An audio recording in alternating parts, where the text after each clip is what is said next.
This Lelland Top video is sponsored by Windsor. Download the app now and win cash daily. घर बैठे bore हो रहे हो तो अपना एक गेम खेल लीजिए भारत के best gaming platform WinZO app पे। यहाँ पे आप अपना फेवरेट स्पोर्ट खेल सकते हो एंड जीत सकते हो बहुत सारा रियल कैश जो आप अपने बैंक अकाउंट, यूपीआई या पेटीएम वॉलेट से विड्रॉ भी कर सकते हो इंस्टेंटली। आखिरकार मिस्र की स्वेज नहर में फंसे विशालकाय जहाज को निकाल लिया गया। एवर गिवन नाम का ये कंटेनर शिप यहाँ एक हफ्ते से फंसा हुआ था। इसके चलते इस जलमार्ग पर सैकड़ों अन्य जहाज भी फंस गए थे, क्योंकि इस वाटरवे पर इतने बड़े जहाज के खराब होने से तगड़ा जाम लग गया था। सोमवार 29 मार्च को समुद्री सेवाओं से जुड़ी डच कंपनी SMIT की एक विशेषज्ञ टीम ने कई टग बोट्स यानी जहाज को खींचने वाली नाव की मदद से इसे सीधा कर लिया। अब दुनिया भर में आम लोगों के मन में ये सवाल जरूर होगा कि आखिर इतने बड़े और भारी भरकम जहाज को सीधा कैसे किया गया।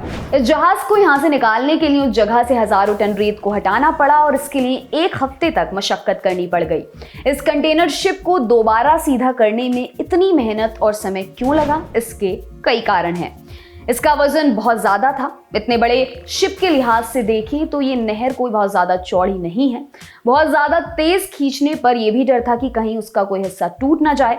इस बात का भी डर था कि कहीं इसमें कोई छेद ना हो जाए, क्योंकि इस जहाज में ढेर सारा महत्वपूर्ण सामान था और इसके अंदर पानी जाने से सामान खराब हो सकता था। लेकिन तमाम सावधानियों के बाद भी इसके अगले हिस्से के अंदर पानी घुसने की शुरुआत हो चुकी थी। कुछ लोग तो यहाँ तक सोच रहे थे कि अब जहाज पर से कुछ सामान को उतारना पड़ेगा, जिससे कि वह हल्का हो सके और आसानी से निकाला जा सके। लेकिन कैसे इस पूरे मिशन को अंजाम दिया गया, आइए समझते हैं। सबसे पहले आपको टास्क समझाते हैं। ये भारी भरकम जहाज स्वेज नहर में तिरछा होकर जाम हो गया था और मिशन ये था कि इसको सीधा करके बाहर ले जाया जाए। इस शिप को सीधा करने के लिए बड़े बड़े ड्रेजर्स बुलाए गए। ड्रेजर्स वे नाव होती है जिनका प्रयोग पानी के अंदर की रेत, कीचड़ आदि निकालने में किया जाता है। इन्हीं सब मशीनों और ढेर सारे मजदूरों की मदद से दिन रात खुदाई की गई। खुदाई शिप के अगले और पिछले हिस्से के पास ज्यादा की गई, जिससे कि नहर के किनारों में फंसे जहाज को आसानी से किनारों से अलग किया जा सके और वे जल्दी से सीधा हो जाए। इसमें से एक ड्रेजर था माशार, जिसको दुनिया का सबसे शक्तिशाली ड्रेजर भी माना जाता है। बता दें कि स्वेज नहर की चौड़ाई औसतन 200 से 300 मीटर की है, जबकि इस जहाज की लंबाई 400 मीटर थी। इसलिए एक बार इस जहाज का तिरछा होकर फंस जाने के बाद इसे वापस सही ठिकाने पर लाना कोई आसान काम नहीं था। इसे हटाने के लिए लगभग 30,000 घन मीटर कीचड़ और रेत को निकालना पड़ा। आप ये जानकर चौंक जाएंगे कि इतनी रेत से ओलंपिक साइज के लगभग 1 दर्जन स्विमिंग पूल भरे जा सकते हैं। इस प्रकार पहले पिछले हिस्से अर्थात स्टर्न को और फिर अगले हिस्से यानी कि बो को धीरे धीरे किनारे से अलग किया गया। तो ड्रेजर्स थे नहर के किनारे के हीरो, क्योंकि इन्होंने अपना ज्यादातर काम नहर के किनारे ही किया। लेकिन नहर के बीच में जो हीरो थे वे थे शक्तिशाली टग बोट्स। टग बोट्स एक शक्तिशाली और अपेक्षाकृत छोटी नाव होती है, जिनका मुख्य काम होता है बड़े बड़े जहाजों को बंदरगाहों पर आसानी से पार कराने में मदद करना। ये शक्तिशाली टग बोट्स बड़े बड़े पानी के जहाजों को खींच सकते हैं और घुमा सकते हैं।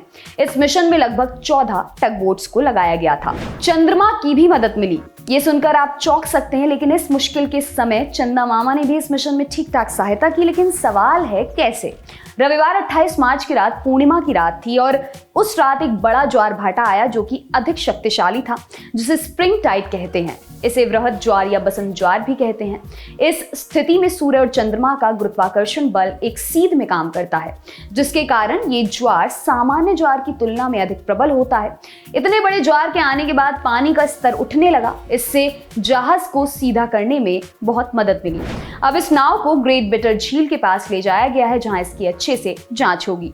आपको बता दें कि जहाज के चालक दल के सभी 25 व्यक्ति भारतीय थे। सभी लोग सुरक्षित हैं और इन्होंने अथक मेहनत भी की है। BSM ने उनकी मेहनत और चतुराई की तारीफ की है। एवर गिवन शिप की ऑपरेटर कंपनी का नाम एवरग्रीन मरीन कॉर्पोरेशन है। ये ताइवान की कंपनी है। एवर गिवन शिप का मालिक जापान के शोई किसेन कैशा है। ये भी जान लेते हैं कि इस ट्रैफिक जैम से दुनिया को क्या नुकसान हुआ। जानकारों का कहना है कि कि इस भयंकर ट्रैफिक जाम के कारण 300 से अधिक जहाज इस नहर के दोनों तरफ फंसे थे। इसलिए बेशक एवर गिवन को सीधा कर लिया गया हो, लेकिन इस रास्ते को पूरी तरह से खाली होने में लगभग 5 से 7 दिन लग सकते हैं। विशेषज्ञों का कहना है कि इस ट्रैफिक जैम के लगने से हर दिन लगभग 10 अरब डॉलर का नुकसान हो रहा है। एडमिरल ओसामा राबी, जो कि स्वेज नहर प्राधिकरण के चेयरमैन और मैनेजिंग डायरेक्टर हैं, उनका कहना है कि जाम की वजह से उनके देश यानी मिस्र को हर दिन लगभग 14 से 15 मिलियन डॉलर का घाटा हुआ है।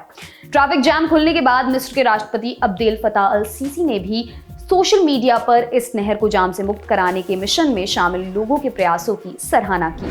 जानते हैं इंश्योरेंस की समस्या क्या है। इस ट्रैफिक जैम की वजह से होने वाले इंश्योरेंस क्लेम की कीमत सैकड़ों मिलियन डॉलर हो सकती है। वॉल स्ट्रीट जर्नल के अनुसार ये कीमत लगभग 3 बिलियन डॉलर हो सकती है, क्योंकि इस जाम को हटाने में बहुत पैसा खर्च हुआ है और इस जाम की वजह से बहुत ज्यादा घाटा भी हुआ है। इतना बड़ा इंश्योरेंस क्लेम इसलिए हो रहा है क्योंकि केवल इसी एक जहाज की वजह से पूरी दुनिया के कई उद्योग में कच्चे माल की सप्लाई कम हो गई और इसी जहाज की वजह से सैकड़ों जहाज कई दिनों से इसी नहर में पड़े रहे। इस तरीके से ये एवर गिवन के मालिक के लिए एक बड़ा सिरदर्द हो सकता है। इस जाम का भारत पर क्या हुआ असर? इस जाम से पूरी दुनिया का व्यापार प्रभावित हुआ है। अभी तक भारत के व्यापार पर कोई सीधा प्रभाव नहीं पड़ा है, लेकिन विशेषज्ञों का मानना है कि इतने लंबे जाम से भारत में आयात होने वाले सामानों की कीमत बढ़ सकती है। इसके अलावा भारत के विनिर्माण उद्योग के लिए आवश्यक सामानों के आने में भी 10 से 12 दिनों की देरी हो सकती है। आपको बता दें कि भारत में 2/3 से भी अधिक कच्चा तेल खाड़ी क्षेत्र से आता है और ये तेल मुख्य रूप से स्वेज नहर के रास्ते आता है। इसलिए स्वेज नहर में एक लंबा जाम भारत में तेल की कीमतों को प्रभावित कर सकता है। संजय भाटिया, जो कि फ्राइटवाला नामक एजेंसी के सह संस्थापक हैं, उन्होंने कंस्ट्रक्शन वर्ल्ड नामक वेबसाइट को बताया, भारत में होने वाले आयात मार्च में बहुत ज्यादा प्रभावित नहीं होंगे, लेकिन इसका असर मई जून में सामने आएगा और हमको अभी इंतजार करना होगा और देखना होगा कि शिपिंग लाइंस किस तरीके से इस चुनौती पर अपनी प्रतिक्रिया देती हैं। आपके लिए तमाम जानकारी लाए हैं हमारे साथी नीलोत्पल। मेरा नाम है दिव्यांशी। देखते रहिए दी लल्लन टॉप। शुक्रिया।